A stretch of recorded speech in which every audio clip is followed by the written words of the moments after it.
special video teleconference meeting of the Franklin County Fiscal Court for April 13th, 2022 from 3 to 5 p.m. This is a budget work session to discuss the upcoming 2022-2023 budget, and no action will be taken in conjunction with this meeting. Do you need to call the roll? No. All right. Let's start with the first item on the agenda, and then that is the biggest one on the agenda today, and that's revenue. Miss Susan, welcome. Susan Lawrence. Yes, good afternoon, Court. Good afternoon. I didn't see the agenda. I provided some rather detailed information in advance of the meeting to try to get everybody maybe refamiliarized with where our big sources of the revenue are, and also to kind of give you again a backdrop of how we come up with our revenue estimates. I do keep a ongoing history of our different receipt types, and in particular the ones that actually generate revenue on the tax end. As you know, we've got a lot of intergovernmental revenue in our fiscal court budget that it just offsets specific expenses. But the sheet that I provided with the history are the revenue lines that I call the growth lines, are the ones that actually generate some sort of positive effort. The methodology basically that I've used, I've got the history, and then I'll show the current year to date, and then I'll have, about typically how much those increase or hopefully increase each year. And then I'll use some sort of average or projection of a percentage on what we have and use that for the draft for the budget. A couple of our items have already been decided for us. The large items have already been decided for us in our fiscal year budget. And again, it's good to try to take in this process again, that the fee offices run on a calendar year, and they have independent budgets of fiscal court. They generate fees that may or may not cover all of their expenses. As we know, the clerk's office does in fact have the ability to generate enough fees to cover all of its budget, as well as generate additional funds that can supplement the general fund for fiscal court. On the other hand, the sheriff's office, the fees that are generated from commissions and so forth do not generate enough money to cover all of the functions that office is serving. So although it does generate revenue, the overall amount of deficit, I believe, for the sheriff's budget for the current year will be $1.2 million. So that being said, the general revenue sources from fiscal court will have to generate enough money, that 1.2 million, to offset already the sheriff's office budget. So those two budgets have already been decided. I think this is important to keep in mind. My methodology for using for the excess fees has always been whatever was budgeted by the fee officer. So over the years, in particular, I mean, the sheriff's excess fees are relatively nil, so it's not really a subject, but I do use the sheriff's office estimate for excess fees. The clerk's office for excess fees I also use in our budget. And I think you all that have been here on court for multiple years know, and well, the current fiscal court knows that the clerk has generated more than what he has budgeted by a very large variance. In particular, this year, almost twice as much as what was budgeted. But sticking to that method, unless we decided to change it, I will use what the clerk is budgeting. And for fiscal year 23, in his calendar year 2022, his excess fees are around $515,000. So that's the amount that I would recommend that we use in our budget, since that's what we've adopted for the fee offices. enough of those. The primary types of the primary type of revenue in generating and let's see. Andrew, can I share my screen? I thought I was sharing my screen. Let's Yes, you share have. screen. Mhm. Screen one. Okay. Are we good? No? Yes, You've got my screen? yes. Okay. Let's see if I can get this to scroll up. Obviously our number one source of revenue is tax revenue, and the number one source of tax revenue are our property taxes. Again, the sheriff's office, it collects the property taxes, and I believe in the sheriff's office budget, he had a very strong estimate for increasing in commissions, I think by about 12% in his estimate on his side, which is good for offsetting the expenses there. And then that translates to what we will get in our real property tax dollars. We will be monitoring again the PVA's preliminary assessments and projections in order to populate our estimate for real estate property revenue.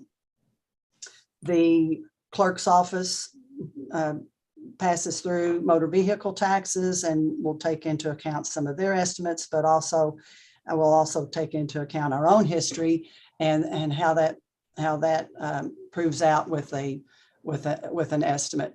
Distilled spirits, we know we saw a pretty good increase in the current fiscal year and in the prior two fiscal years with receipts there. And so we'll be using probably our own history as a baseline for that information.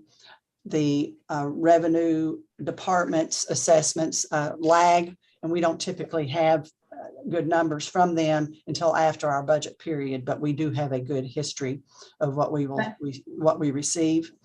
Madam Treasurer, Obviously, we'll be monitoring the final legislative action that's taking place in the next few days, and there'll be an update, I believe, that'll be provided sometimes next week, or that'll have our county impacts translated for us, and I can take those into account at that time.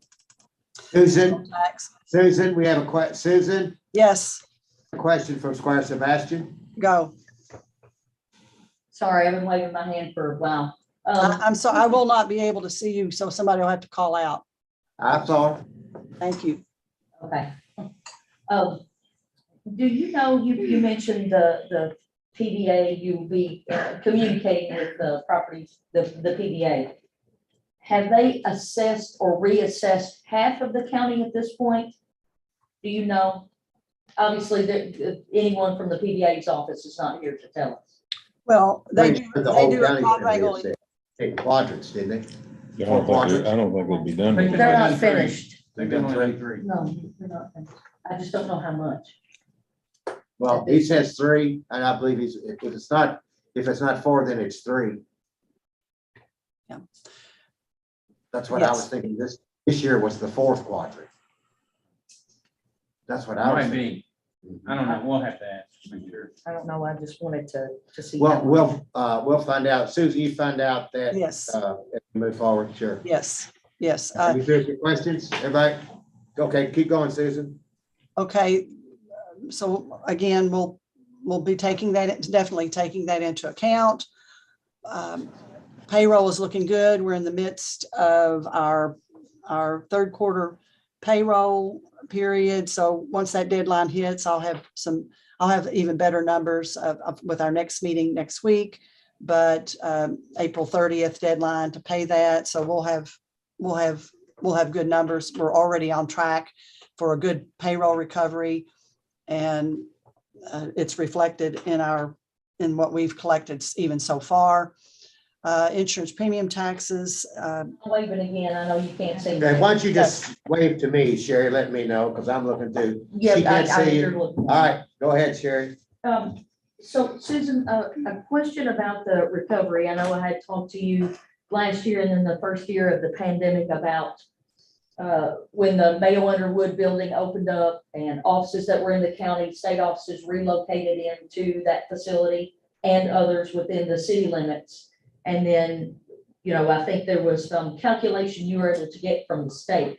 Are you able to get some similar calculation as to how many people are now coming back into the community to work?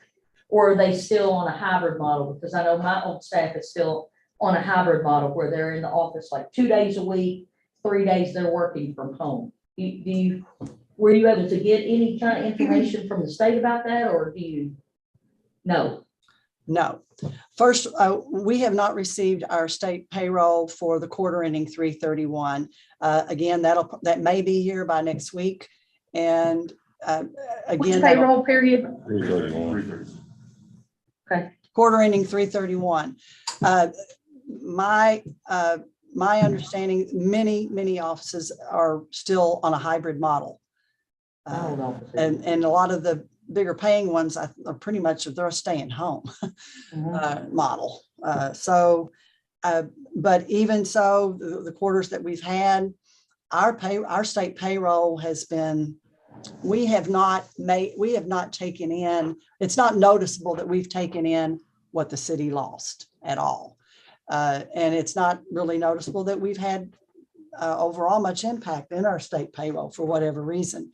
We'll see what happens with this quarter that's reported. The numbers that they give us for the number of employees is cumulative. So it's hard to say at any point in time how many people are active on those payrolls. So I don't have a lot of cooperation of information exchange from them for meaningful comparisons about, you know, maybe the impact of that one single building and the people in there might have. But money wise, our state payroll we have not had the negative impact that we hear from the city on our state payroll. And then our factory payrolls have been good and strong and are definitely in positive recovery. And so that being said, I'll move on to the insurance premium taxes. That one stays and until there's a change in the rate, you don't really see a lot of fluctuation in the amount that we're going to receive for insurance premium taxes. Sometimes the timing of the periods of receipt can impact, you know, one fiscal year to the next.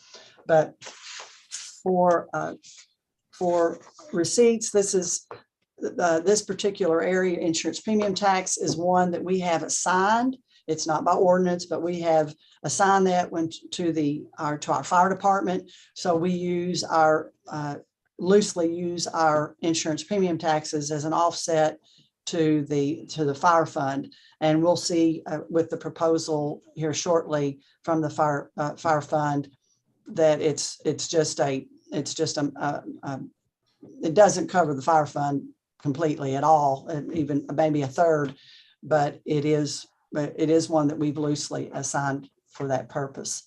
Are there any specific questions about this history or the numbers that you've seen that bring up any other interest? Squire Sebastian, I know had a few, but well, we've got a lot to cover in a short amount of time. So if there aren't any other questions, you want to move into the fire department discussion, Judge?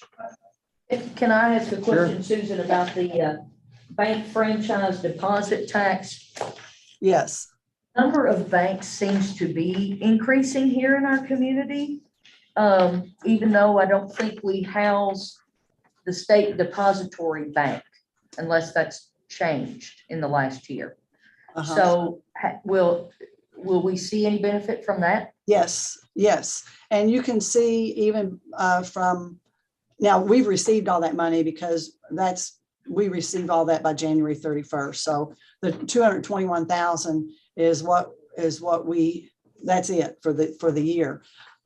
We will, I believe we'll see it will at least a 5% increase in that for the next fiscal year. One, because of what you said, some banking activity, and also because of the amount of deposits they have on hand. There are, because there's governmental entities that are banking here. I mean, even local governmental entities, even if it's not the state, there are other entities that are banking here that have, I think, a pretty good, even our money, our ARPA money, that we're banking here is on deposit. So, it's, so if it goes up another, $50,000, which is what it went up between last year, then that's $50,000 more for fiscal court to use. So good question. Yes. Do we get any kind of notification in the Commonwealth? Because I don't know if they bid it every year or they bid it over the biennium, the new, which financial institution hosts their money. I have no idea how that works. Okay, I saw the state budget director today and I didn't think to ask him that question, but I will. I'll find that out. Thank you. You're welcome. Okay. Any other questions? Do you want to, until we move to Chief Brewer's presentation? Yeah, is Chief, you on? Chief Brewer of the fire department? Yes, I'm here, Judge. Okay. So thank you, Judge. Good afternoon, court. I can do however the court would like to proceed. If we want to go line by line or just discuss the lines that are having adjustments to them this year, whichever direction you all will give me.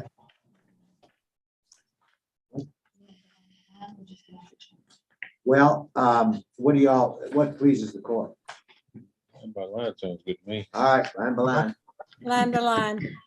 Okay, starting with the administrative staff line, this is the staff for myself, the assistant chief, Don, the administrative assistant, and the mechanic. 2% increase for this line and the firefighters line, which was what was being proposed to all departments, from my understanding. The firefighters line covers all the ranks from firefighter up to battalion chief. The next line down, the incentive overtime pay. So for every hour of unscheduled overtime that's not part of our normal schedule, if a member is in the incentive program and has their requirements for that, they are required to be paid an extra $2.88 per hour, which is what this line reflects. And if there's any questions, just hold me up. We'll move through these. Line 183, incentive pay. This is just a pass through from the fire commission. All members, once they become a certified firefighter and maintain their level of training annually, they receive an extra incentive that's dispersed monthly. So this has real no impact. We just reflect it in our budget for the county to capture this payment. Line 340, maintenance, repairs, and vehicles. This covers all the cost for repairs, parts. With the part-time mechanic that we have now, it's been beneficial. We've been able to cut down some labor costs for some projects. Unfortunately, there's some projects that we can't take care of in-house because they requires certain special equipment, but we do try to take care of everything we can in-house and cover this budget. We are not anticipating any change to this line for this year. General supplies. Can I ask a question about that?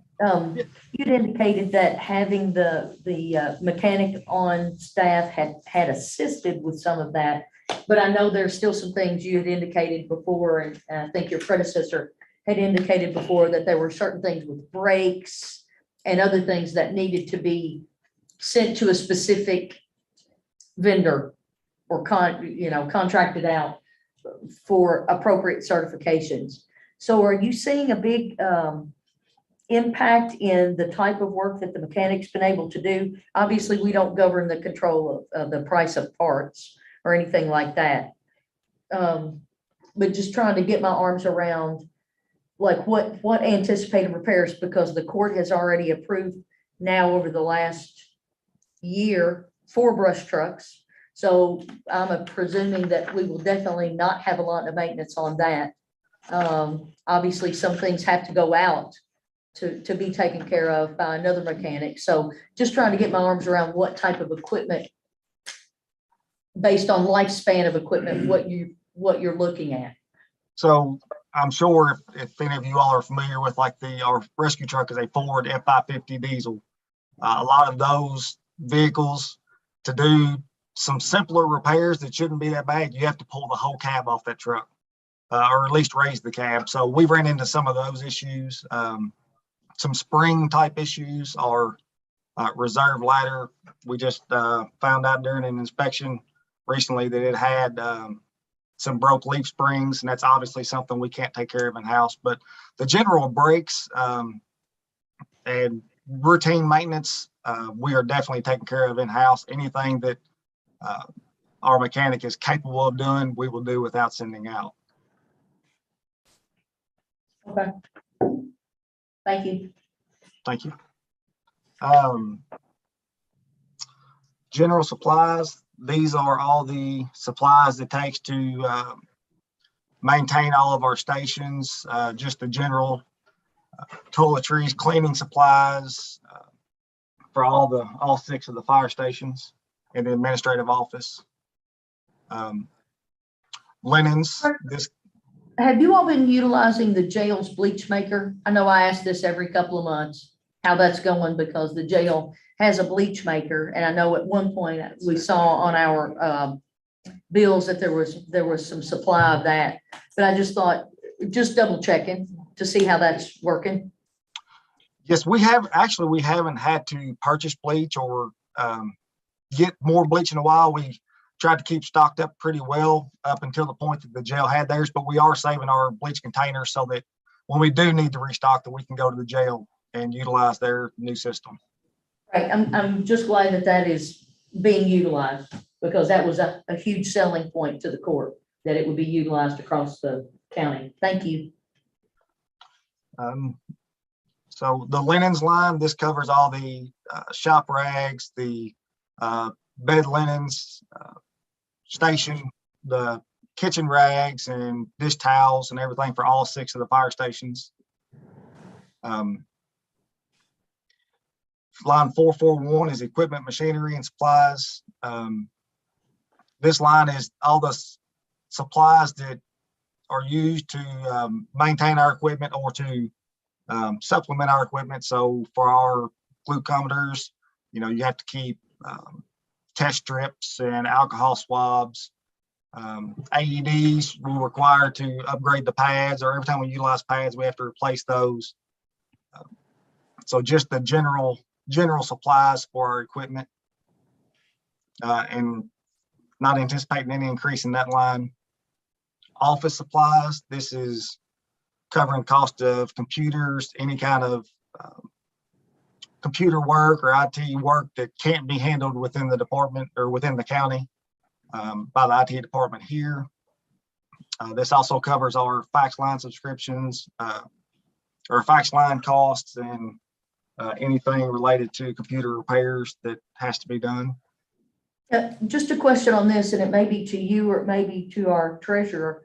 There appears to be like a 50% overage in actual expenditures from 20 as well as 21. Is there a reason why there's a 50% more than what the actual expenditure is budgeted for the past 2 years? Any takers? Which line item are we talking about again? Office supplies. 445. He was talking about computers primarily. I don't know off the top of my head. Are you referring to just the budget amount versus the actual expenditure amount for the year? Yes. I know that a lot of our equipment has not been upgraded for a little while. It's maintained and we've been able to keep it working, but as you've seen through recent court bills, we have been kind of upgrading some of our computer equipment. We have MDTs, they're a little bit older, that are on the trucks, that are important to be able to gather information for emergency response calls.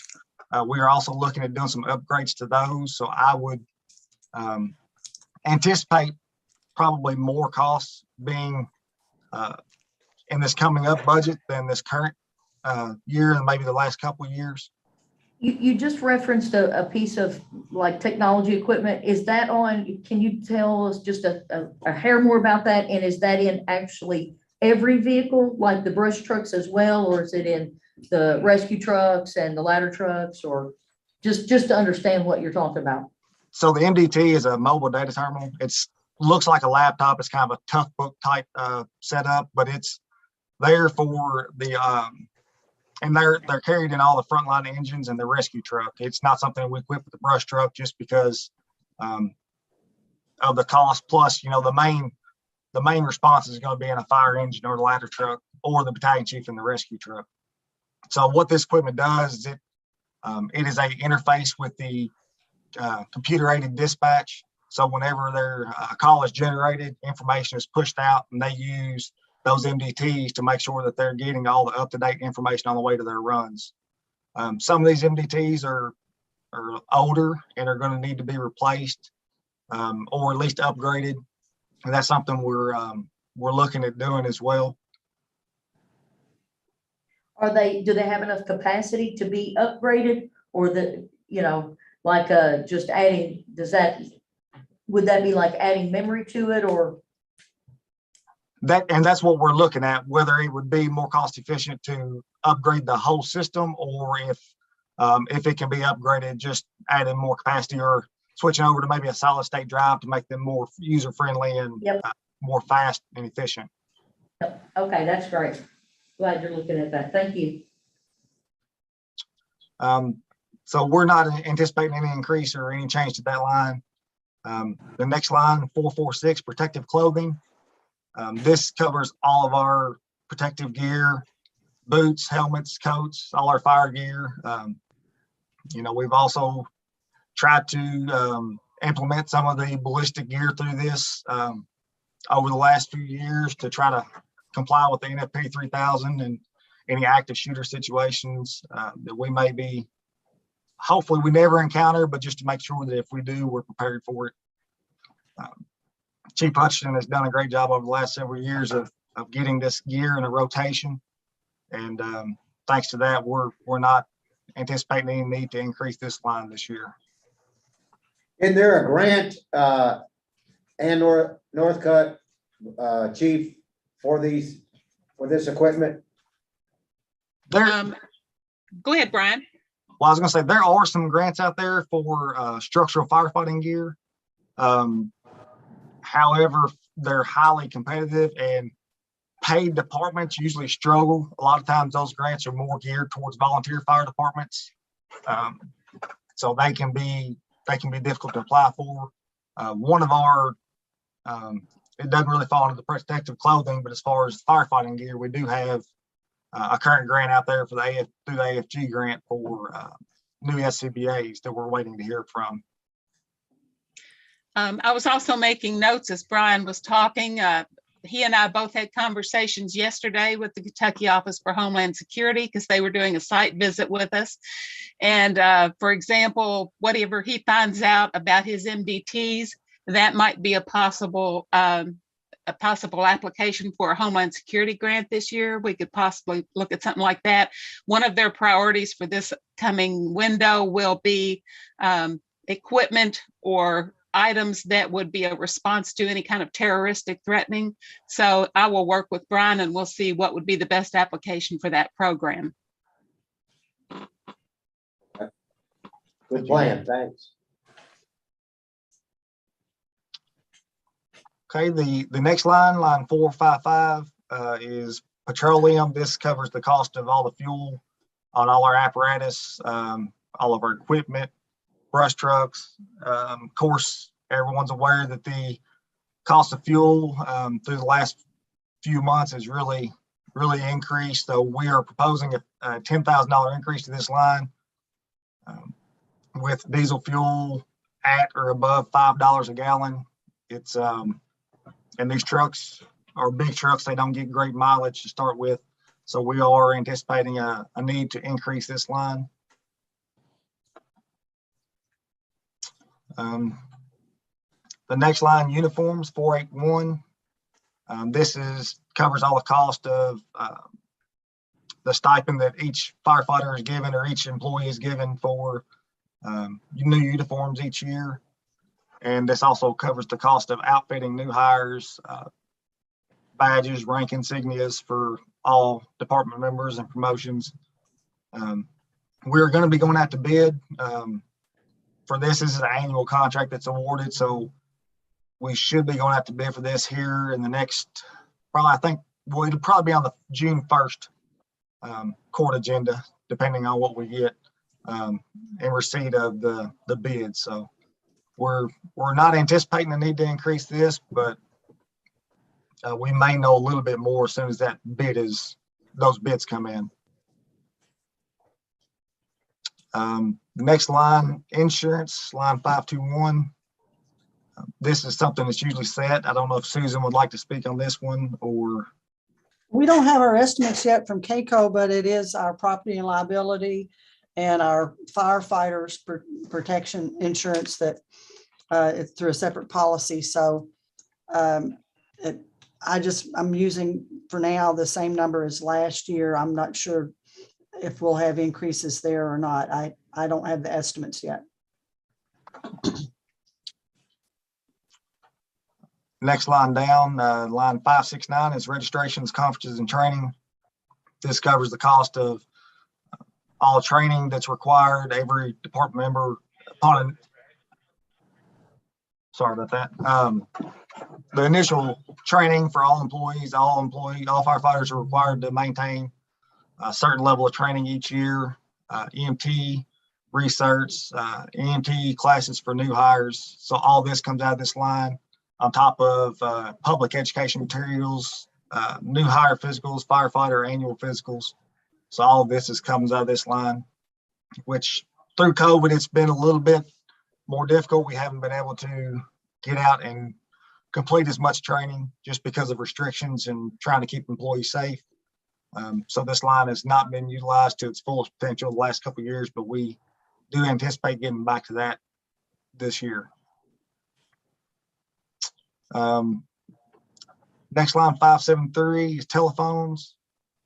This is all the phone lines, internet, cable, cell phones for the administrative staff and the battalion chief's vehicle, and then all the jet packs that are used for the MDTs in the trucks. We don't anticipate any increase in this line. I believe Kim usually keeps a running worksheet on these. This and the utilities as well. But I haven't seen anything that would indicate an increase as of yet.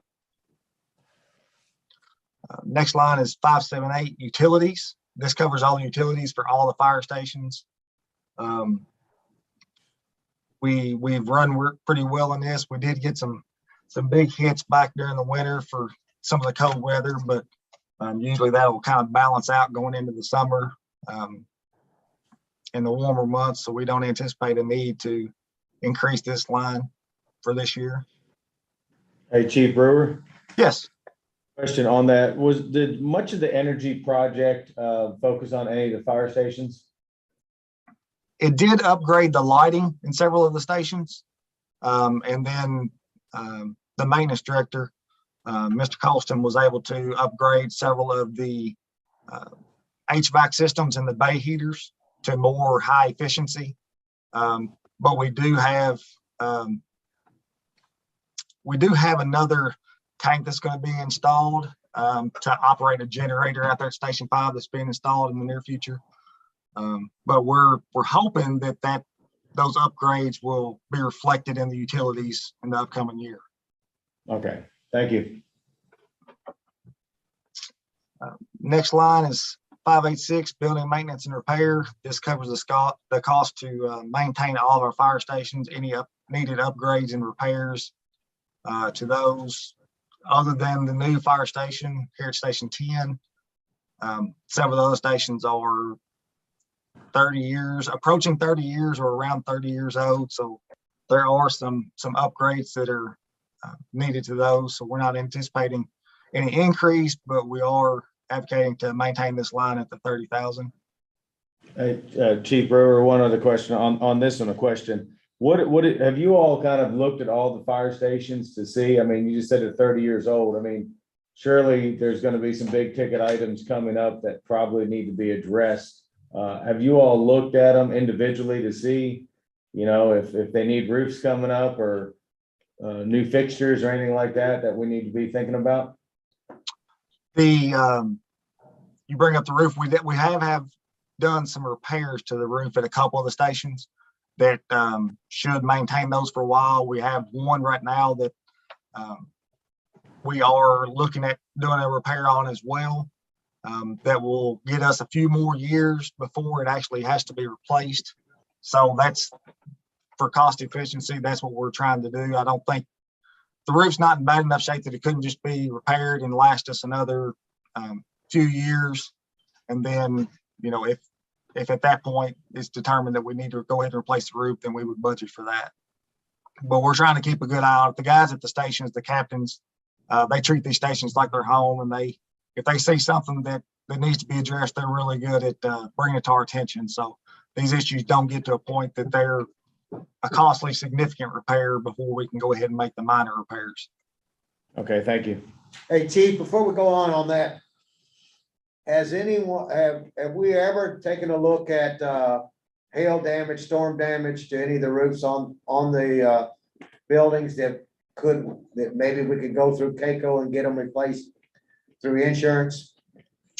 I'm not aware of any damage that would have been caused by any storms that has been reported to any of the stations. Like I say, the captains are usually pretty good about checking their stations. It's kind of like their home, and they notice differences. So when storms roll through, if they see damage to them, they don't hesitate to let us know. But as far as we're aware, there's not any storm related damage to any of the stations. Okay.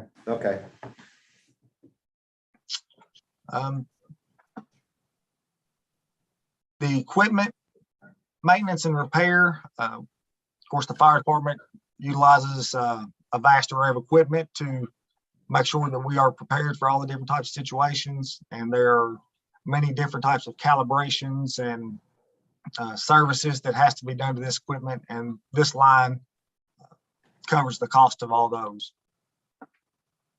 The next line, the 723, the vehicle line. This line, of course, the court approved at the last court meeting to go ahead and allow us to place the order for the brush trucks to kind of try to counteract the lead time of manufacturing. I actually sent an email and corresponded with the vendor for the brush truck that we have on order. It was originally given a anticipated arrival time of late March, early April. In my correspondence with him, they still don't have a build date for the manufacturer. So contacted Treasurer Lawrenson and kind of advised her of that, and that we may need to go ahead and carry this cost over into next year's budget, just to make sure that it's covered if that truck does not arrive on time. So he can't give any kind of build date. All he can tell me is that there's no build date from the manufacturer at this time. The next line, 727, is the generator line. Of course, this was a project that was bid out, and we don't anticipate this carrying over. The generator has been installed. We're actually working with the contractor and the utility company to set up the install of the utility tank, and met with them today.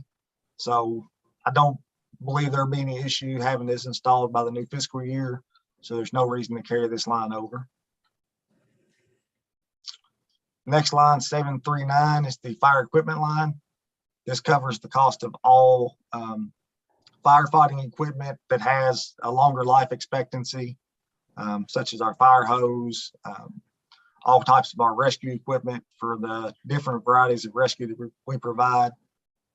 The increase to this line is to cover the cost the new brush trucks that we're going to be putting in service when they arrive. The current brush trucks have pumps that are as old as the brush trucks, so they're starting to have some of their own little issues. So we're anticipating the need to update this equipment with the new brush trucks as well. So that's what that increase reflects. And then Chief Brewer, is that for all 3 or 4 brush trucks? actually truck 6, which is the one we're waiting on right now, we were able to upgrade the pump and the equipment on it a few years ago, so it has newer equipment. This would be the cost of the other 3 brush trucks. We'll most likely have to upgrade the pump on all 3 of those. The tanks are all aluminum tanks. They're all, For that other truck, the next 3, is that, we're gonna get those trucks the same year that we had this money allotted for the equipment for them? I apologize, it broke up on me there, Squire. I know you just mentioned it, but we have those 3 trucks. You said you don't have a date on those yet. Is that correct?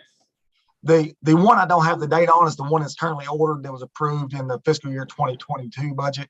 The vendor for the 3 brush trucks, he didn't anticipate there would be any issue with this equipment arriving within the next fiscal year. It may be January, February before those other 3 arrive, but he did not anticipate any issues making sure they come to the fiscal year. Thank you. And then the next line, 745 fire hydrants. The fire department pays a monthly premium to for the utilization of all the Frankfurt plant board hydrants. And then the remainder, that usually comes out to about $24,000 a year. The remainder of that line is utilized to try to locate specific areas within the county that we can install a new hydrant and increase the fire protection capabilities to that area.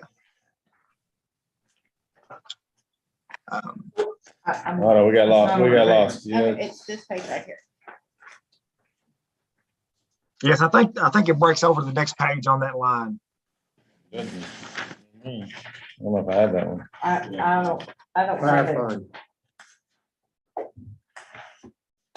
Don't have that. Yeah, I can read my paper, but I don't have one with that on there. I don't. No, I don't need it. No. Well, Andrew, can I share my screen again, or has that not been taking place? The screen is on the screen here, but Oh, okay, it is on the screen? yes, it is on the screen.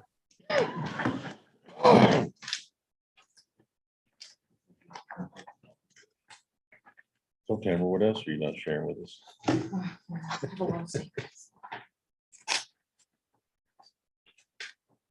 Chief, we're a couple questions. Okay. In regards to the training line item, has everyone been able to secure their training or hours?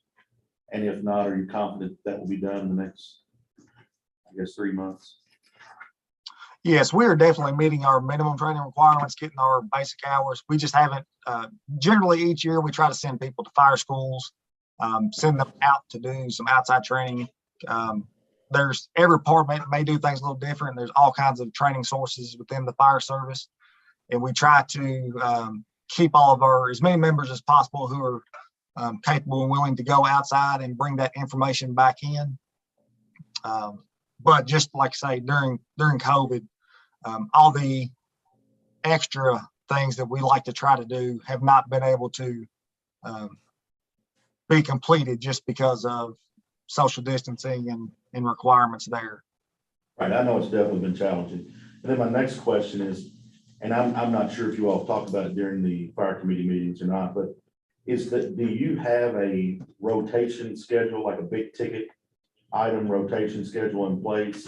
And or are you working on one in regards to like the other big trucks that you have in your fleet? We do. Of course, currently our next big ticket items as far as apparatus, we have 2 of our apparatus that are due to be replaced in 2027. The goal would be to look in the year 2024 to replace one of those, to try to keep both of those from hitting at the same time and try to space that out. And if we're 280414. I can't read it. if we're able to accomplish that, then that would really give us a spacing, equal spacing for several years to come on the apparatus, because the rest of them fall in about 3-year intervals from that point forward. Great. Can you share that with us if you don't mind? I can. Okay, thank you so much.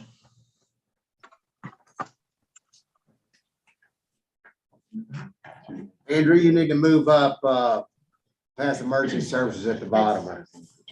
I don't have control of that. Oh, Susan, okay, I'm sorry.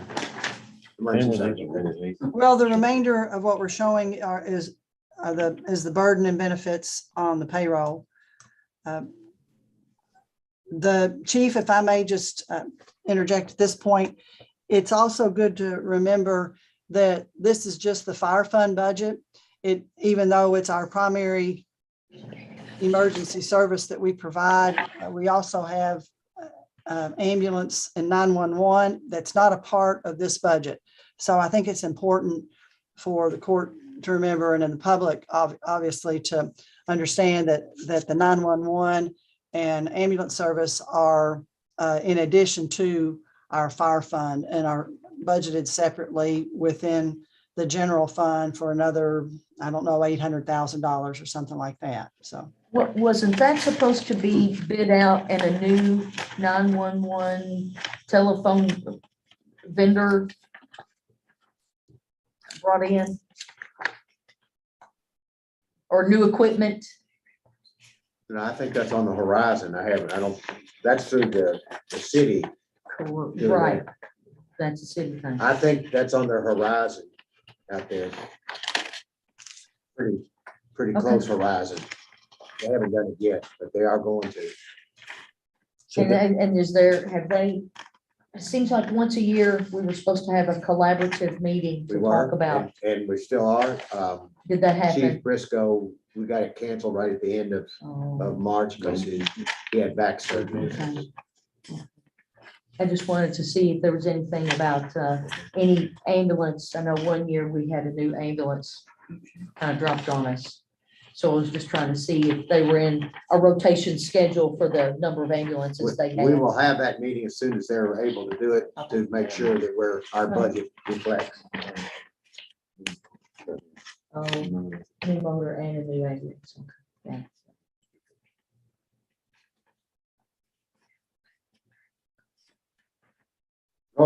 Go ahead, Susan. I'm gonna, okay, I'll discuss and make sure that no, I don't necessarily have anything else to add, except for just to reinforce that anything that's not spent this fiscal year does not automatically carry over. So as Chief Brewer said, we need to make a provision for that brush truck that's on back order.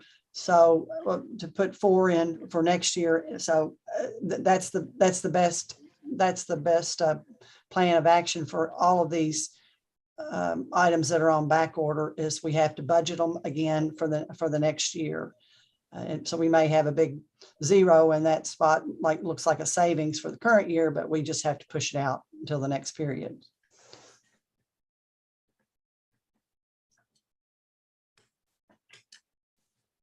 So as far as overall, what I'm showing is we're breaking through to a $6 million, a $6.1 million fire fund budget. It's about a little over $500, a $500,000 increase over the prior year for, and it does, but obviously does include a big outlay, a one-time outlay for vehicles that impacts that significantly. How much will the pension obligation increase this time? Is it 12%? It's still 12% by statute for a number of years. I can't remember how many years we have left. And I am not aware of any legislation this period that changed what the recommendations are or already set in place. So I'm not aware of any changes unless we hear something in the next few days that I meant to ask John that too, and I forgot to ask today when I saw him. But I was wondering if there was any legislation that had bumped that number up because there was an abatement one year in that. So, well, on the 25th, I know there's going to be a legislative review that's available for registration through CAECO from 11 till noon. So might definitely want to, listen in on that, but I'm sure there'll be something published before then. But CAECO will have the version that'll really be meaningful to us as fiscal courts. So, okay. Thank you. yes. All right, any other, that concludes fire. Is that correct, Susan? Yes, Chief.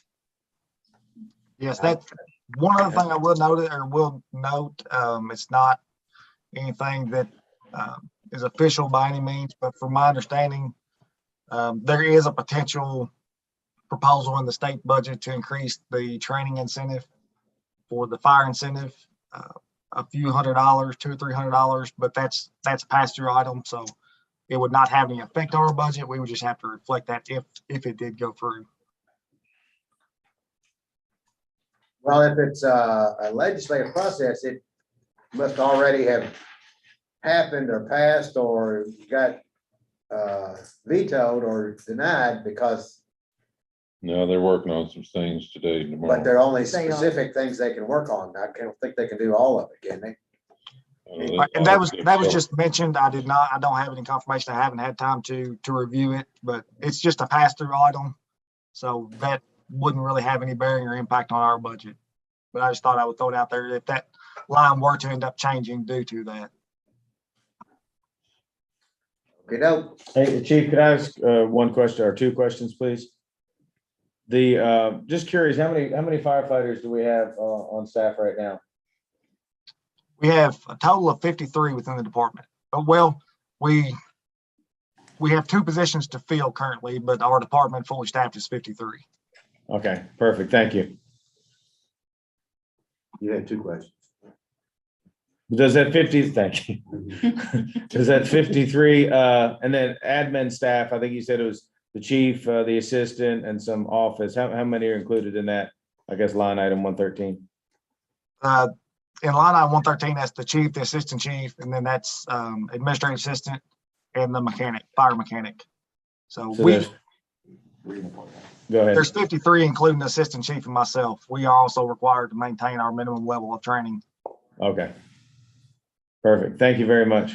Thank you. Okay, any other questions on fire? Okay, seeing none, let's move, Mr. Mitchell. Thank you, Chief Brewer, appreciate it. Thank you for your presentation. And now we bring you up, Mr. John Mitchell. So just like the chief, let's go line by line. Line by line, okay. Same old stuff. Oh, Lord, here we go. John, is this the right Yeah, screen? it Do you looks see it? like it is, yes, ma'am. Okay. Yes. It should be correct. Now, John, before you get started, I want you to contain your excitement about doing this. Okay. Okay. I'll calm down. All right.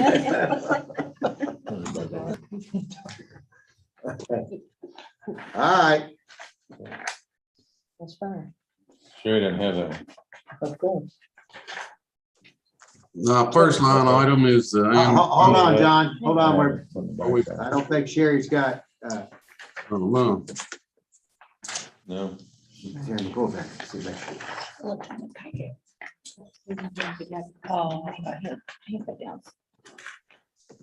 Thank you. Yeah, that's a lot heavier than mine. Yeah, mine too. Okay, I'm not gonna make some more. thank you. Here you Yeah, go. that's a lot heavier than, Yeah. well, no, because of this isn't in here. So. I don't think I have. Hang on a second, John. Sorry. You're fine. not sure. Yeah, I don't have this. You do now. I do now. So I'll be looking at it first.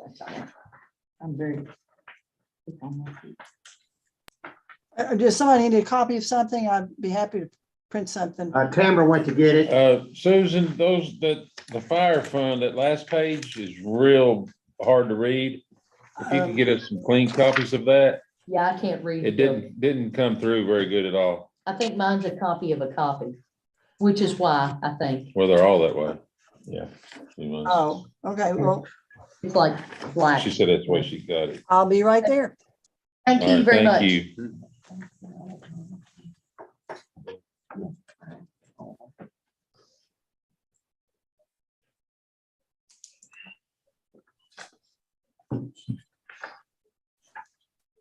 Hey, John, how things going? Pretty good, pretty good. Okay. Chief, are you still on? Yes, Chief sir. Brewer, Yes, sir. as your mechanic, is he getting his qualifications? He's been through the training course. He is preparing for the exam. Okay. So once he completes that exam, that will give him the EVT certifications. All right, thank you. Thank you.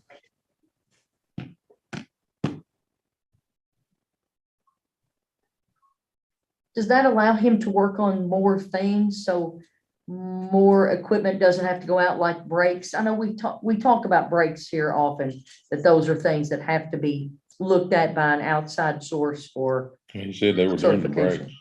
Huh? He said they were doing brakes. There was some Some of them. on the ladder truck or something that they can't. Where are we Work seeing the on. biggest savings, Chief? I think that may be the question when everybody's wanting. What part of vehicle maintenance are we seeing the biggest savings with our new Send that out. employee? The savings are, being able to handle things in-house.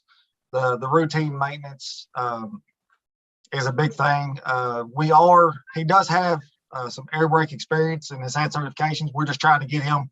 The EVT makes it is more of the emergency vehicle side of it, and it'll ties more into the emergency vehicle area, which qualifies him to do more of those types of inspections and pump repairs. I think the two that he went through was inspections and pump repairs for EVT.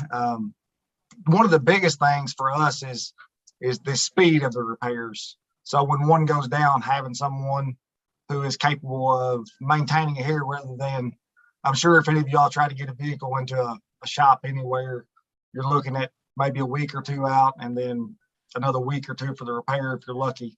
So being able to get those parts in quick and get it repaired and back in service has been one of the major impacts that we've had. So Chief, let me ask you, since we're talking about this, so the part-time mechanic's working out well? It's kind of doing what you need him or her to do? It is with this scenario. This individual is already retired and they live really close. They have a very flexible schedule. So there's been a few situations where if we needed to call them in to make a needed repair of something that went down, he's been able to take care of that. Okay, thank you. I just did the whole thing. Yeah. Thank you. Just a better copy of that. Yeah, it's so dark. But you're making copies of copies. That's Who gonna needed a happen. full copy? I'll cover it. I think the back page got skipped when she. Killing trees. They were already. Ash trees. Come on.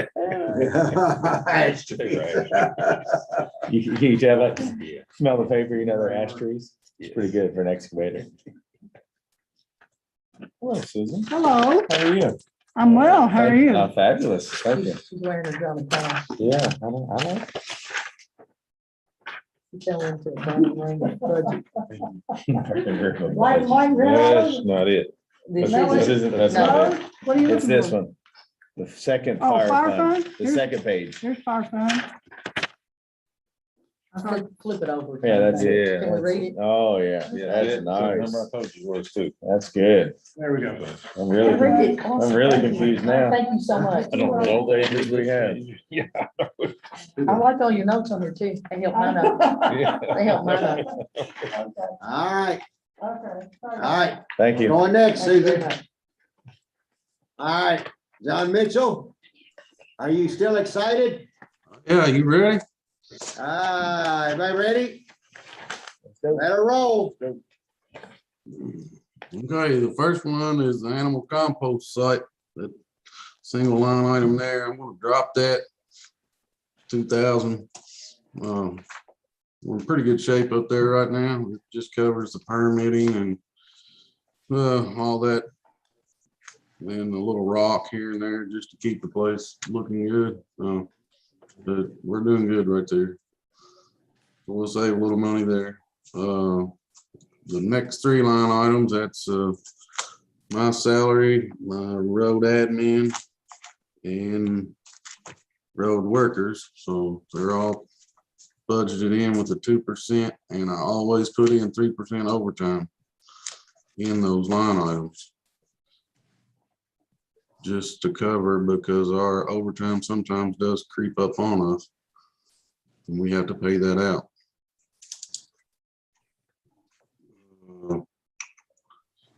There's a biggie right here on the 336 line item. The maintenance equipment, I'm busted in it right now. We're gonna have to jump that up. I'll put in a $15,000 increase. The parts are unreal. I mean, it's just amazing what stuff costs nowadays. And everything breaks down every day, seems like, but that's just part of it. But we're gonna have to bump that up for sure. 336? I don't see a 336. Yeah, Oh, that's there it Maintenance is. equipment, There maintenance it is. equipment. That from 150 Looked like a to 338 to me. 165. Had a spot on it. I'm good. You've got in the budget 150. Now, last year's was, 56. Now, that was originally 135. It's at a budget transfer already, and I think that's showing that. Is that correct, Susan? It had a 21,000 or something. Yeah, the budget, the full year budget that's showing is a revised budget. So, Right. And that was an insurance deal there, is where that came back in. that's right. So the original budget was 135. It just doesn't show on the screen. I could expand it, but I don't want to confuse anybody right now, but. Right, that's what it was. So Yes, like sir. that, You're correct, John. Yeah. I want to bump it up to 15,000, and hopefully we don't have any more insurance claims. But, and which is reflected in the 150. Yes, ma'am. Yeah. Construction materials on the 431 account there. I know all this stuff's gonna go up. But I think, we do have a little control over how we use all that. So I think we can stay where we're at there. I think we'll be okay. I don't see an issue. The 445 office materials, we'll keep that at the same. That usually runs, pretty good for us. We didn't have any trouble with that. The petroleum, there's the biggie right there. I'm jumping at 30,000.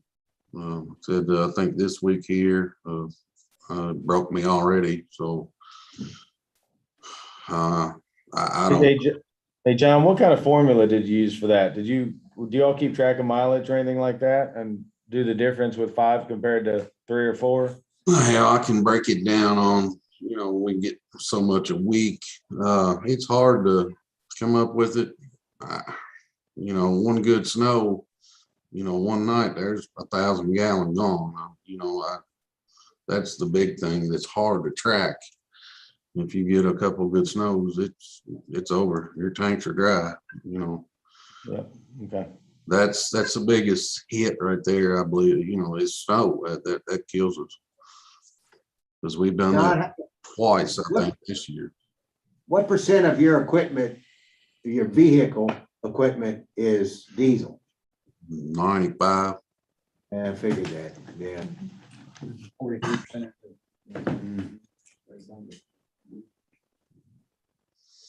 Mhm. The next one is 469, the signs. I'm gonna knock that down 1,000. So we've been doing really good trying to keep up with our signs and not get behind. I got a guy that does a great job at that. We've tried a few new things, do some safety upgrades to some things and making signs more visible. Seems like that's helping. I don't know, but I think we're good there. Material cost doesn't seem like it's hurting us too much right now. And we've got a pretty good stockpile, so we're okay there. I definitely want to thank you for the safety upgrades. That has paid dividends out in my area. So I know I hate to call you about it, but I really, really appreciate that. You're welcome. The next biggie, there it is, the 471 salt. Who knows? I know, of course, we all were aware salt got very scarce. And it's still kind of scarce from what I'm hearing. I finally did get in our remainder of the order that we placed in January. So that was this week, day before yesterday, I think. We got the John, how many tons do you think we're carrying over? Probably 1,700, something like that. That's what Your I've bin got. will hold what, 3? No, I can't. No, 2,000 to 2,500 is really running over the edges for me, and it's tight. So, like I said, we got 3 bins full right now. I'm saying there's maybe 1,800 at the most in there, and I see salt going through the roof just like everything else. It's going to be high.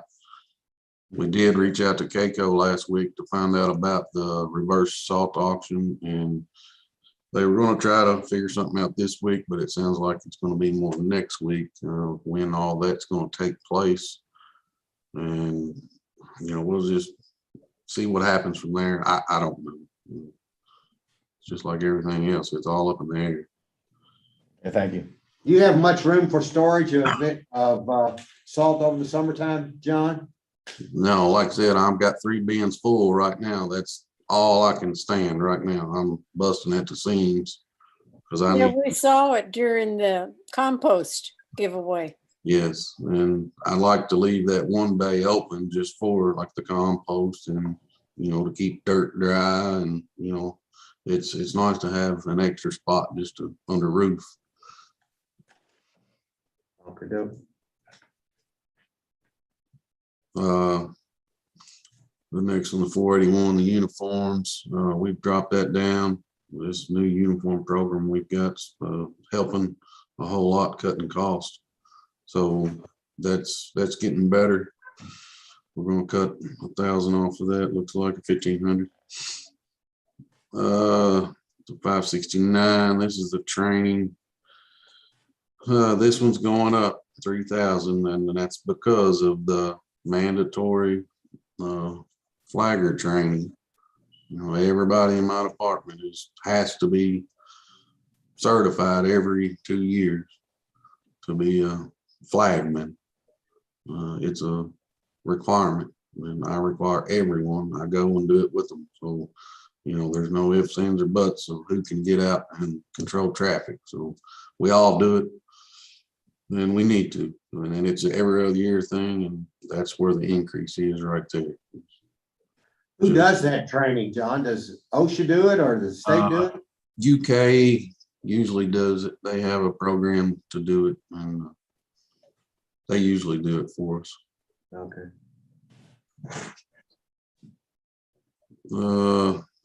571, the building maintenance. We took a little bit off that. We're hopefully our building maintenance is going to turn around. We're going to get a new place. I hope one of these days.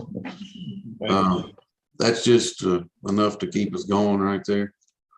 We're trying to do the bare minimum at the moment because we don't want to waste any more money on this place.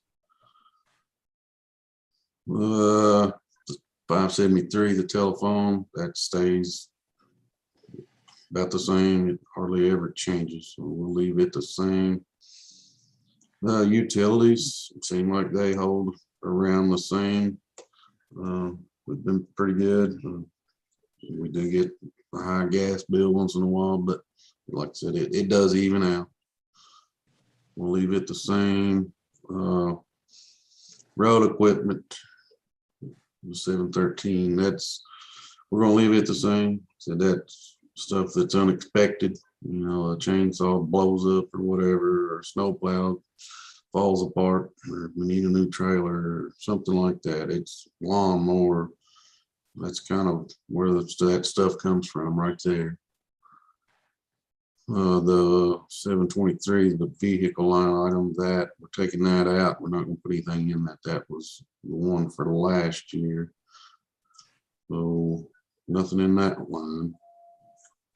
The 725 office equipment, we'll leave it the same.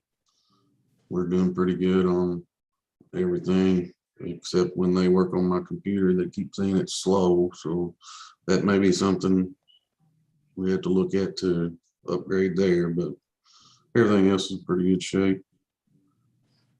The biggie there at the 730, the road projects, yeah, it's moving at a snail's pace right now.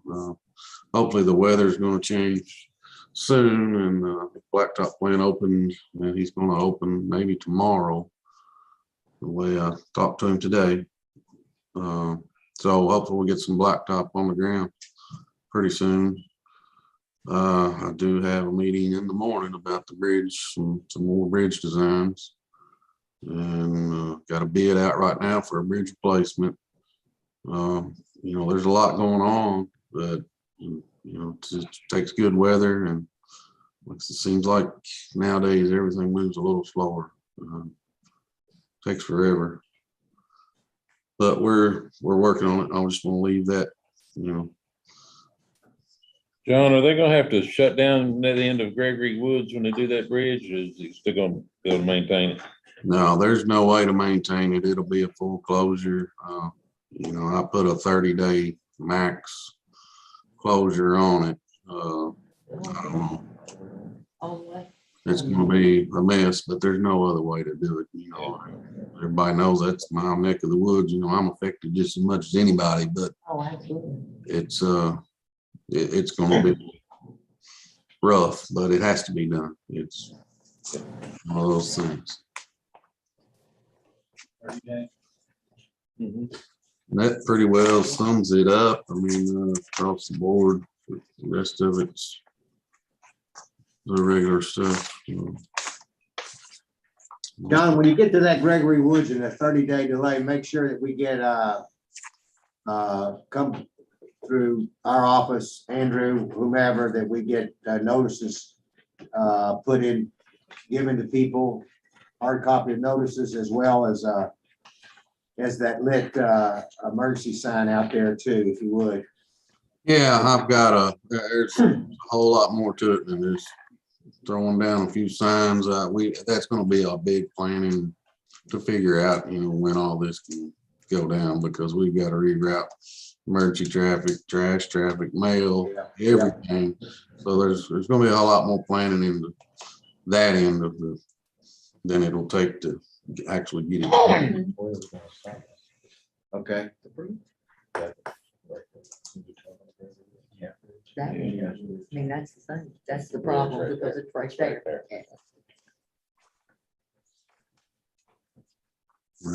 So that's basically it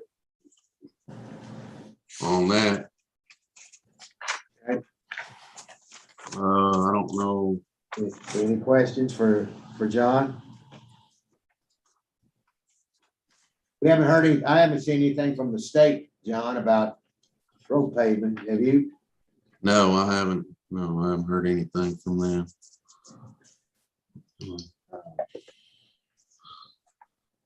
There's my LGA fund. That's what we buy equipment out of. We're gonna have to maybe carry over that money that's budgeted now, because we don't know whether we're gonna get the truck that we've got ordered. We're all in the same boat. So the truck is in Louisville. It is getting worked on. he's hoping that they can get it done by June. But he has to wait on inventory to come in just like everybody else. So I don't know whether we should leave that, 130,000 in there, whatever it was for that truck, carry it over or take it out. But I did put in 95,000 for a new small dump truck, a ton truck with snow equipment. Hey, John, Yeah, that's your question on line item 730, the road projects. Is that pretty much the figure? Because it says here state funds. Is that move around a little bit or is that known? on 850, It's 850. I mean, is that yeah, that's pretty guesstimation or is that what we know already? Well, let's clarify, the 850, that's county projects and state projects. right. So the amount that we have listed for reimbursements, I think is 350,000. So 500,000 of that, it would be our county projects without offsetting revenue.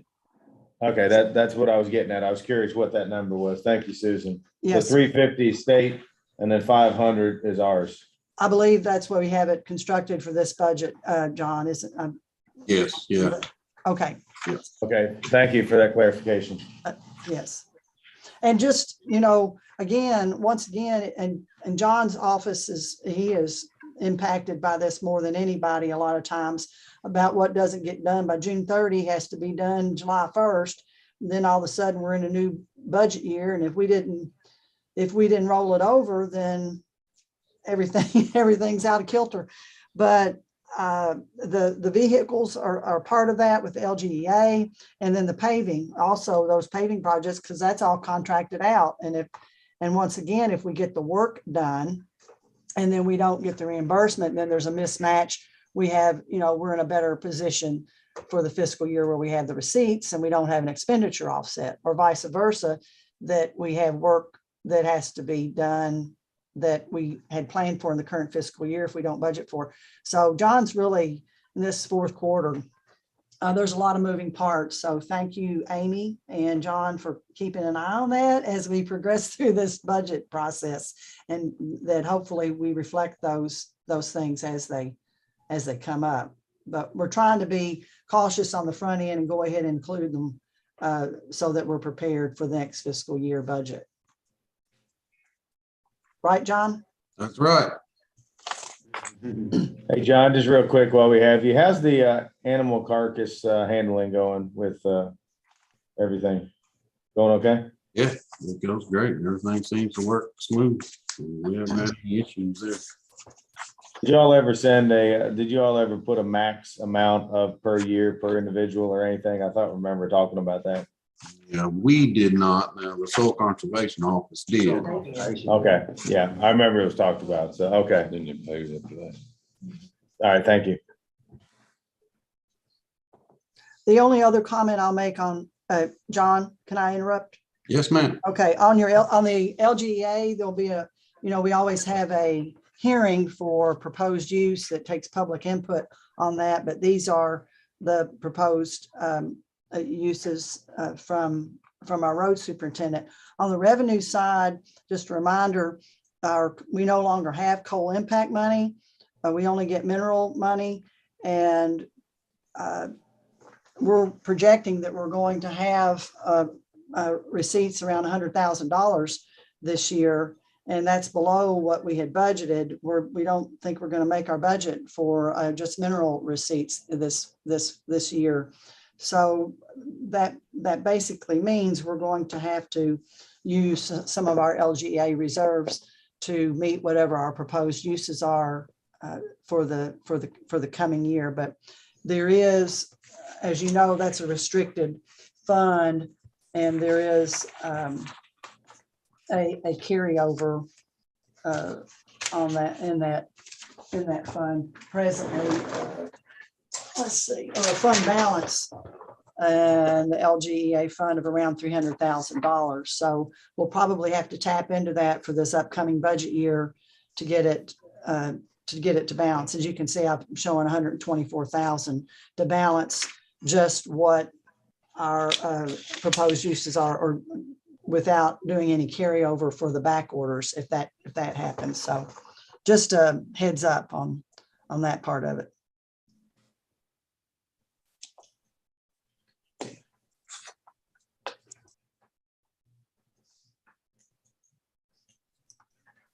John, your turn.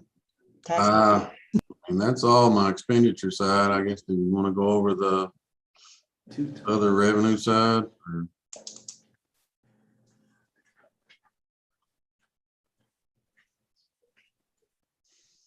Yeah, Sure. Go ahead. Well, there's the revenue side right there.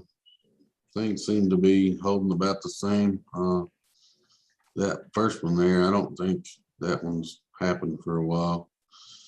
That was, I think we even took that out of my budget. I thought it went downtown. Yes, you're right. It came into the general fund. For history, it just brings it up. Right. The state and federal grant, that's the $4,000 tire grant. We get that every year for waste tires that we pick up off the side of the road.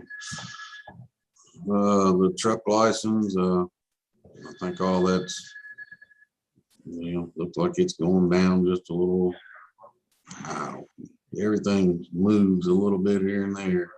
Yeah, and for now, we were advised by the state to leave all those numbers the same as last year. And they dictate those numbers of what we can budget for truck license distribution and county road aid very, very closely. So I don't know that we'll have any updates on that before we have to submit our budget or not, but these are plugged in from the state. Right. Yeah. Yeah, and the intergovernment payments, like all those are reimbursements that we get back from the state for some of the paving, the flex fund, the discretionary fund, the 80/20 fund, all that is just a reimbursement that comes back from the state. I knocked the miscellaneous revenue down some. It was doing really good there for a while, and it went south, and I think it's going to stay down that way. Hey, John, what's included in that? Basically is, driveway culverts. That's the most that goes into that, is putting in new driveway culverts. And then animal carcass, there's that. We did drop that down. That cost has come down some because of the limit, I think, that soil conservation put on that. So those numbers have come down just a little bit. I've got a question for the treasurer. Do we get any residual benefit off of truck licensing fees from the Commonwealth of Kentucky, since they license so many vehicles? Well, I'm not sure what you mean residual benefits. Do we get, they license vehicles here. So do we get the benefit of them licensing? Oh, you're saying because by our proximity to Franklin County. I don't know how we compare to other counties on that, but again, that number, I can only budget the number the Department for Local Government gives us on that. That's on the checklist, and it has to match exactly what they say we can do. So. Okay, all right. Sure, there are a lot of state vehicles running around here. What do they pay? I don't know. Think about having that. And that pretty much wraps me up, looks like, except that big transfer there at the bottom. That's the big number. What it takes to make us break even, looks like. So that's where we're at. I'll be happy to answer any questions. All right, anybody got questions? All right, just more fun.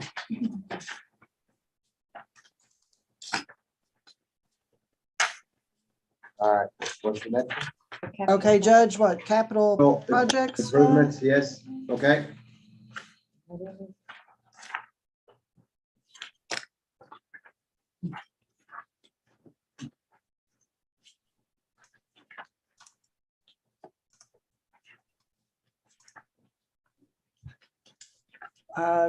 Judge, shall I speak to it or are you? Yeah, go ahead. Yeah, go ahead.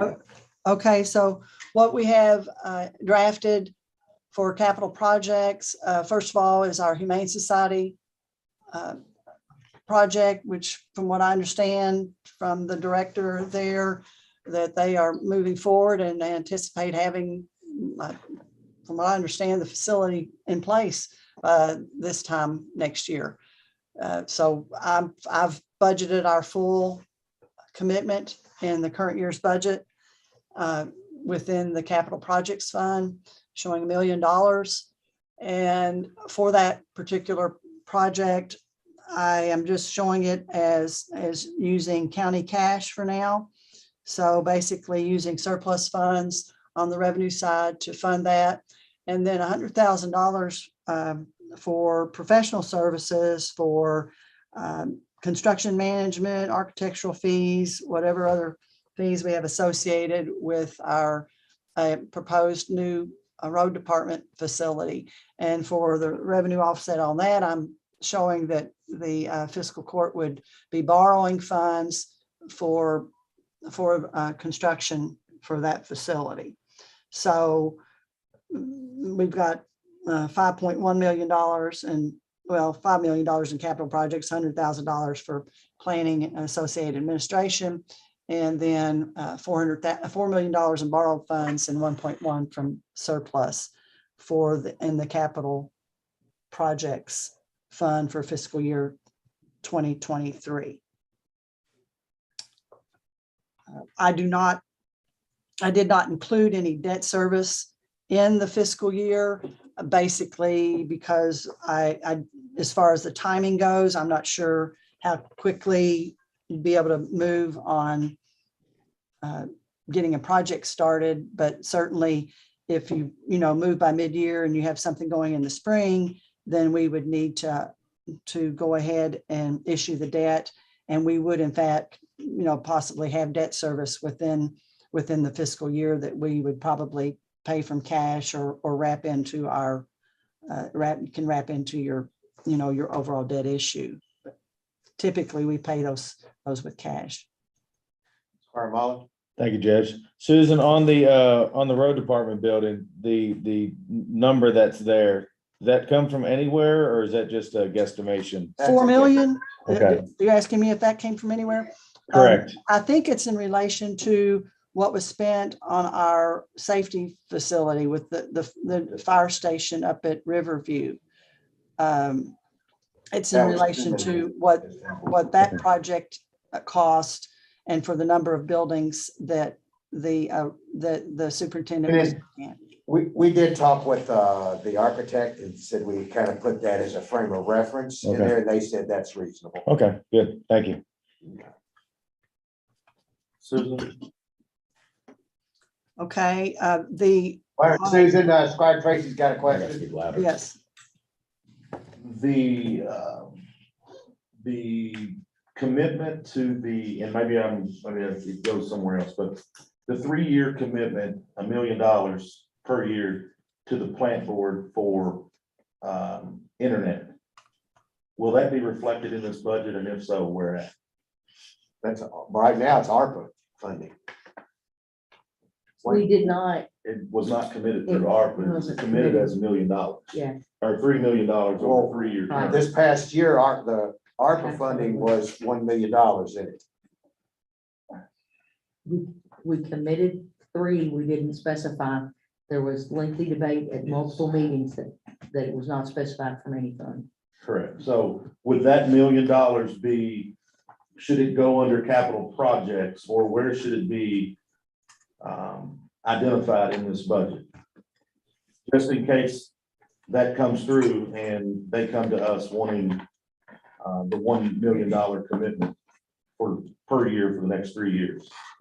And just to layer on that, I did reach out to the plant board because in their presentation to us, we were told they would know by April 1st if they got the money. And they don't know yet. That has been pushed back. They said at least a month. Yeah. But I did reach out. We heard that yesterday. Let's speak of that. I asked about it April 1st. Because I was like, I'm excited to know if we get the money. That was the joke was on you. Well, my residents are keenly aware of the timeframes. So Susan, just to follow back, where should that $1 million commitment be put? And where should it be entered into this budget? Well, first of all, it's my understanding from the resolution that we basically penciled in an ARPA appropriation in order to leverage the plant board money and the state money. And that's the only money that we have available that would actually be concrete dollars to show as leverage. Now, if we're going to be, when it comes time to spend it and to actually spend it, whether or not there's some other pot of money that the state has funneled our way and is available, then I would presume we would use it. But I haven't seen that money, and I didn't hear that it was going to be county surplus funds that would be used. I heard basically at this point it was going to be ARPA until some other channel or silo of either federal or state funds became available. So I haven't budgeted anything on the ARPA fund for 2023. I haven't, formatted that. But, one of the things to keep in mind about some of these big projects, I mean, the Humane Society facility is one of them that we've made our obligation for, but is to keep in mind as we go forward on these projects is how do we want to distribute that money? And it would be my thought and recommendation that it would be a progress payment on an actual facility and not just a donation to an agency, whether that agency be the Humane Society or the Plant Board, that you would want to have results and have something happening that showed that you are getting some sort of investment, tangible investment in place before you expend the money. So for the Humane Society facility, if you've got 3 partners in it, that being the city and the county and the private funds, then if you've got 30% completion in place, and each partner has 30% of their funds, either from some sort of escrow that you've reserved, and you draw it out of that and make those kinds of payments. And then as far as the plant board project goes, I think there was going to be, is that the one that was $16 million project? Is that, or if I got that? Okay, Yes, $16 $3 million. million commitment from us. Right. So ours is just a small portion of a bigger project. So as percent, unless they're going to get it in place in 12 months, which would be, I live in one of those areas. I'd love to have on first hand. But anyway, that unless it happens within 12 months, I don't know that you're going to have that obligation at $1 million in the next fiscal year. But the ARPA is something that if you keep it as a contingency for capital expenditures, and then as the actual projects start happening, then you assign your contingency to those specific projects as they start happening. I mean, even the water projects that you've got obligated, you've got districts that don't seem to be interested in participating. So some of that money may be freed up again. So it brings up an interesting question. If we're not going to use ARPA, which we have to commit by the 2024, what, what is this, what is the court, we got 10 million, and so we're just gonna let it just sit there and not commit it? Why wouldn't we commit it to broadband? Why wouldn't we commit it to the park? We don't have a Broadband's park. more important than the park. Yeah, we don't even have a park yet. Well, the nature of the discussion at the time when we discussed broadband is that we had understood that additional funds were being made available at the federal level. And the entire discussion hinged on conversations that we had had in trainings that said, preserve that in anticipation of receiving those funds so that you can utilize those funds as final rules and regulations roll out so that you'll be more confident in your one-time expenditures. I don't think there was any person on the court. Matter of fact, there was no one. Everybody said, we absolutely want to do broadband. So if somebody's trying to say we don't want to do broadband, that's really not the nature of the discussion that was held. The nature of the discussion was around getting additional funds and being told that every training, preserve that so that you have the flexibility to use it on other one-time projects. Very well. Now, so anybody else can speak up. Well, I 'Cause you're remember, hearing like things. Susan said, that Very well. we were gonna put it up as the ARPA and use something else if it came in. The, That's what the I county remember. attorney even took the ARPA language that was put in there out. It But was we didn't removed. assign any reserves to it either. We just said we were gonna, But that was if it wasn't specified as one, it would be utilized as general fund. You can go back and watch the Right. video on. And I remember even Gary said it didn't matter how we presented it to Right. him, as That's long as exactly we what said, he said. we're in as a Yeah. partner right. in this. He didn't Yeah. care how it came. Yeah, Well, well, Yes. we- If I can absolutely, because they want, I mean, Yeah. that's, Yeah. we Oh, yeah, want, no, everybody. absolutely. wants that's to not do the it. issue. The issue is we've Everybody got a wants to do it. deadline we got a deadline and probably a year from now that we have to commit this money. No, We it's have to- 2026, isn't it? Well, you gotta have it dedicated by 2024, But- Which spent by is- 2026. Yeah. And you can't Two put it years from towards, now. and Susan's, and Ann made it very clear, you can't put it towards anything that you're bonding on. So if you bond anything from the park, you can't use it towards the park. You can't use it towards the specific that program. If the motorsports arena was identified as being, following the master plan to upgrade the motorsports arena, that's existing. You can do that. The softball complex, that's existing. You can do that. You can't borrow money against it for a Right. new project.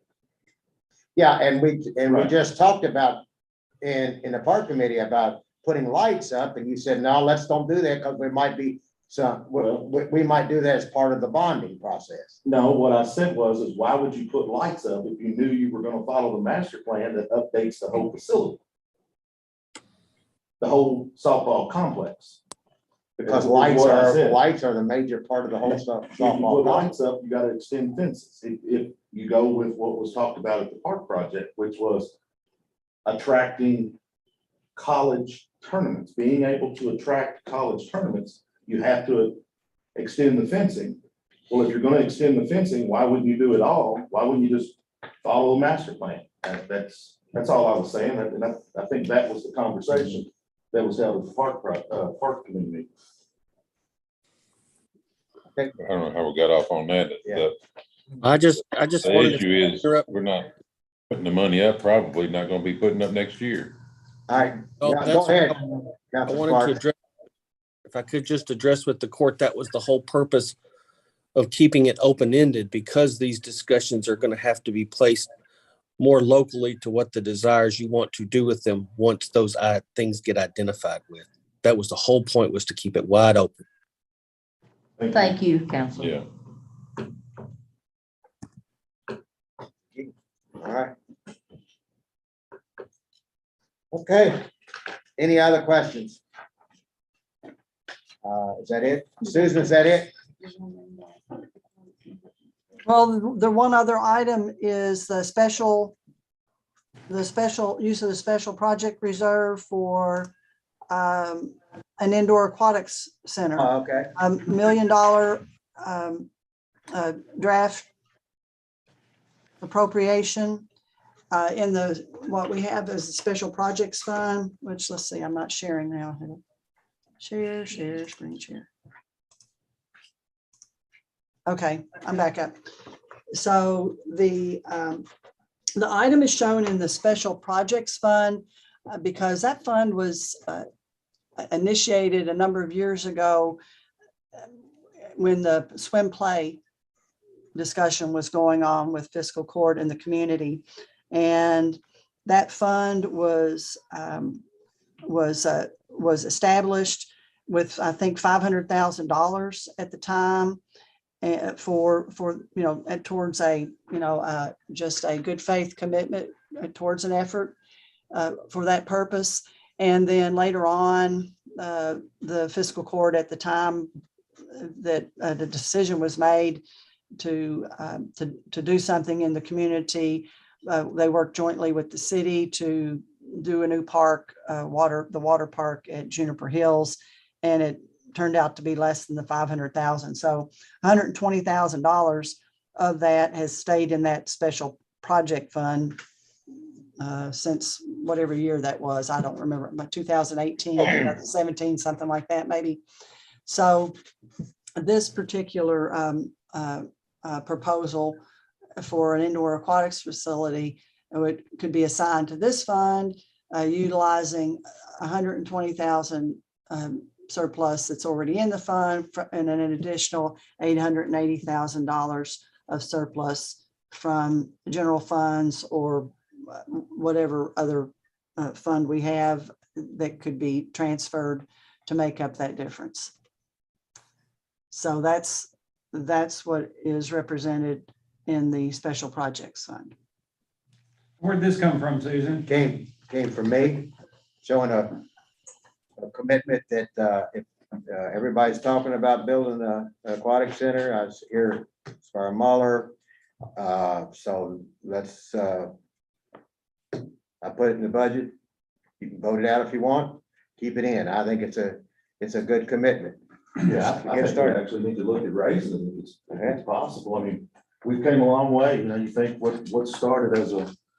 I figured, I was hoping that you would say that. Yeah, absolutely. As a park project, one that, I think back in February that certain members didn't support member didn't support an indoor facility or a pool. So, hey, I'm all for it. Let's look at it and try to figure it out. You want to put more in? I think we got to talk about it as a whole, but yeah, I think we got to talk about it. Put more in. Obviously, we didn't have any input on this one, but. And it We're was gonna dropped, put something so, in, we can always put more for something Yeah, that comes so, to fruition, figure it but out. right now, there's nothing out there. So Well, we got 15 minutes to talk. How much you want to put in? We got a lot of budget to discuss. There is, so okay. I think the key is Leave it on the table. it's on the Yeah. table. Yep. And everybody's, Amen, let's do it. The people have spoken, so let's do it. everybody's supportive of growing the community, which we all keep hearing hasn't grown for 30 years, so it's time. Absolutely, It's time way to past grow it. time. It's time to grow it. All right, what a political, good, Really? good. Politics is playing good now, baby. About Let's do it. as good as that $1 million drop. That's, yeah. Let's do it. It's time to adjourn. All right, okay, there's no other business? No other business? No other business. Thank you, Susan. Thank you, Chief. Thank you. Thank you, everybody. John Mitchell. Thanks to all the department heads. And our next meeting, Tamara, is when on budget? That will be April. I don't know. It might be. April 20th. April 20th. 2 o'clock. April 20th is the next meeting at 2 o'clock on budget and April 20th, 2 o'clock. what? Sure, it was talking. I was gonna say you might want to wait. Okay, I'm sorry. Everybody, I'm trying to say it again, make sure you hear this. April 20th, 2 o'clock, budget. We'll have, there'll be several other pieces in that budget. We have to have at least a draft of the budget by May 1st, I think it is, isn't it?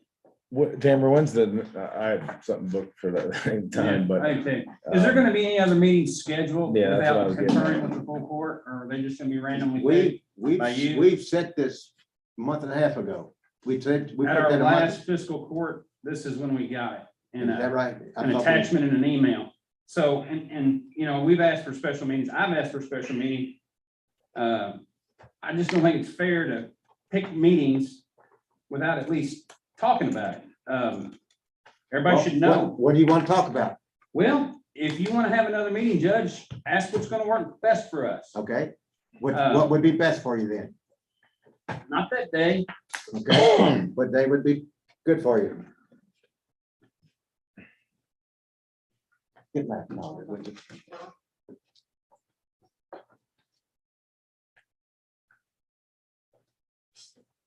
How about the 22nd after our fiscal court meeting? What day is that, on Friday? Yep. A 5-hour fiscal court meeting, you want to have a 3-hour, Yeah, I don't know. no, I don't think that's a good idea. I work more than 8 hours a day anyway, so Well. it's fine with me. No, well, that's not, I'm not gonna go that one. But y'all look like Tuesday, the 19th. That's not fair to our staff. So what was it scheduled for, the 20th? Mhm. So what about Thursday, the 21st in the morning? Thursday, the 21st in the morning? No, I would just like the community to be able to watch it when they happen. They they will be watching. We'll have it on Zoom.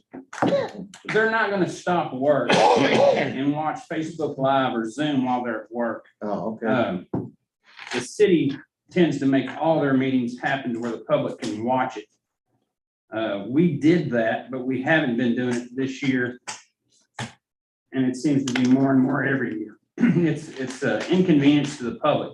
To me, I don't care. I don't hear, the only complaints I hear is they run too long, they can't get bored, don't want to sit and watch them no more. They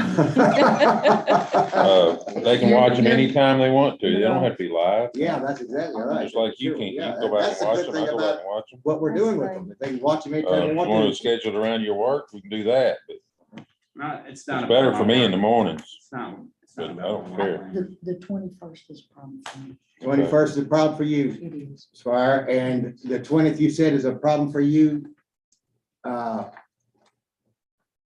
Squire Blackburn, The 20th is, yes, sir. I mean, the 20th is a problem for you, sorry. About Saturday, the 23rd. We got. I heard that, Lambert. We gotta go. Then we gotta Yeah, we have- gotta then go you to gotta have jail. And overtime. we got all the You employees. suggested work. it, right? Not as fun, man. What about Monday, the 18th? At Fine 3 with me. o'clock. Fine with me. Members of the court, and Okay. appreciate, if I can, I appreciate all of the great scheduling that goes into that, but please remember that there are other people that have to reorganize their entire schedule when you do those during the day like that, which is fine. But we've got several things, at least on my end, that's going to conflict with everybody from the county attorneys being there on the 18th at all. How about at 5 o'clock? I will be unavailable anything around the 18th. Okay, There will be no representatives from the county attorney's office to present our budget or otherwise on the 18th. okay. How about the 19th? I will not have any availability through the county attorney's office until the 21st or the 22nd. And we've got fiscal court on the 22nd proper. Okay, and nobody can do it on the 21st. So how about, I can do it the 21st. huh? I can do it the 21st. Sherry can't I'm the do it. one that You has a can. problem on the Okay. 21st. I can do it on the 21st too. Yeah, no, well, it's Sherry You can. see what we're going through, Squire Blackburn? I'm sorry, but I understand what you're saying. We're trying to work here. How about, the Monday, the 25th, at 5 o'clock? Mm-mm. Can't do that? I Okay. How about Monday, the 26th at 3 o'clock? Tuesday, the 26th. I mean, Tuesday, the 26th at 3 o'clock. I can. Can or can't? I can. Yeah, I'm good I on can at Tuesday. 5 on the 26th. You can at 5? Is there a particular reason you can't do it at 3, or is it? Because I have other commitment. Okay, can you do it any sooner than, can you do it any sooner than 5 without, I mean, what we're doing is we're, Judge, I don't understand. I mean, one person says they can't, you skip them. I say I can't, you want to ask me you why. said it, you said a time, you said you could at a I mean, I time. don't understand. I'm good at 5 o'clock. Yeah. We gotta pay overtime after. Mhm. 4:30. 26 at 5 o'clock. Don't Rick, get mad does that about work it, for Rick? Blackburn. Don't get mad, Rick. it's okay. We're I'm coming not with mad, it. I'm frustrated. Well, I'm Because frustrated too. Trust me, we're sitting here going through this. So we're gonna do it When on the we're 20. elected magistrate, we make that our top priority, going It to fiscal absolutely court. is. 26 26 at 5 o'clock. 26 at 5 o'clock, 5 to 7. 5 to 7. Got it. So that'll be a Tuesday. That'll be a Tuesday, the 26th at 5 o'clock, correct? That is correct. Thank you. Appreciate it. Thank you. Susan, are you gonna be able to do it? 5 to 7. So was this in addition to next Wednesday? Is this No. another meeting? No, they can't meet next week. Oh, okay, so this is instead The of, 20th is out. oh, I thought you were trying to schedule additional meetings. I No, they misunderstood. don't, they Okay. can't do it. Okay. Okay, Okay, So, Susan, the judge has to have his proposed budget and the jail's full budget by May 1st. I think that's why we were doing this that is on exactly the right. 20th, because our fiscal court meeting on the 22nd, so that we could enter it into the record. Is that correct? well, submit to fiscal court is the way the Correct. statute says. Our county attorney can help me with that. It is by statute. that Have it submits received, but it has to be in the minutes, correct? That's how we've done it in years past, to note it in the record, is that it has to fall into the minutes. County attorney, submit to the That's full fine. fiscal court. Then you send it up to the other authorities to review it from that point. But that's your next phase, to present it. You know, so again, so as far as what the agenda item says, we are submitting. So when the fiscal court votes, they are voting to receive the submission of the budget. I presume if you want it in the minutes for May 1st. I know there was a lot of debate about accept, authorize, approve, acknowledge. So I don't know, I guess you want to figure that terminology out, and Rick, help me out here on that, because I know there had been years when we just would send it out by May 1st and it wasn't within a fiscal court meeting. But I don't know that that was right or wrong at the time. It just seems like a better practice to have something documented that we complied with, with the statute. And the only way to do that is when you're in some sort of meeting. And that was, go ahead. That's correct, Madam Treasurer. Which is What we April. could do is on the 26th, when we have a budget meeting, it will have to be an action meeting, that at the end of that presentation, then the court votes to have it on the record that they received it, accepted it, whatever, but. Or have a separate meeting. I mean, if I don't get any feedback from anybody for any changes, I mean, I'll have a document ready to submit, and it just won't have any. I mean, I didn't hear any feedback today for any changes on the jail budget or the fire budget or the road budget or any of the other items. So when I will continue to prepare the full fiscal court budget for the judge and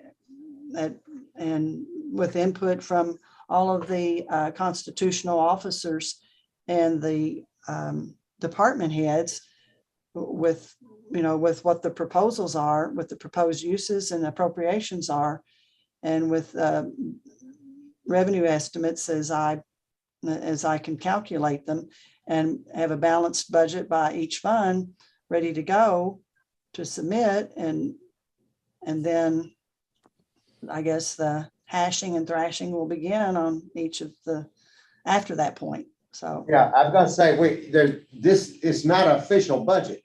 Our official budget It's a draft. has been changed many times after May 1st. Absolutely. And even after July 1st. And every month thereafter. Yeah, but I mean, to get voted on. But we could do that at the end of the 26th meeting. Yeah, okay, let's do that. That meeting on the 26th, we'll just have a draft of the budget and we'll submit that to DLG. Is it? You don't have to submit. Well, no, it's not to DLG. It's Just just on the By record. statute, you're Okay. required by Yeah. May 1st. Okay, that's to right. have a plan. All right, we got a plan. You got a plan. We're gonna keep this meeting. And then as far as I know, the next meeting is going to be the constitutional officers. Is that right? Constitutional officers as well as the special request. I just put it in here wrong. It's 20th to 26th. 26th. One is no more. And the 20th is now off. Correct. Right. That's right, Squire Blackburn, you Okay. can't do the 20th, Right. correct? Correct. I gotta change mine. Got it. Be here on the 20th. No comment. What is the time for that on the 26th? 5 to 7. Thank you, sir. Okay, doke. Anything else? All right, is there a motion Need to a session adjourn? on Rob? telling people how to change this thing. Motion to adjourn. Huh? We don't need it? Just adjourn. It's a We work don't? session. Okay, all right. We're adjourned. Did you get it? Yeah.